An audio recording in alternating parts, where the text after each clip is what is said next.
ये है चिकन टिक्का घर में जबरदस्त सा।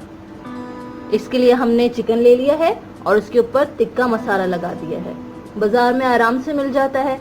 इसके साथ ही हमने अदरक लहसुन पेस्ट डाला है और नींबू ऐड किया है और 6 से 7 घंटे के लिए रख दिया था। और अब हम इसे कोयलों पर सेकेंगे।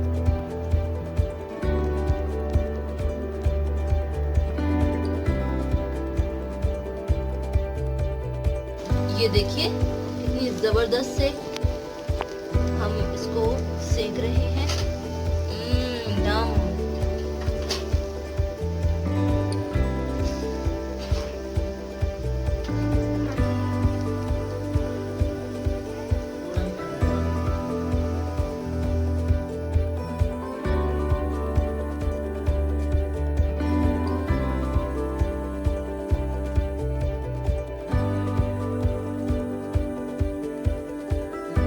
है घर के मसालों से बनाया है, बहुत जबरदस्त सा।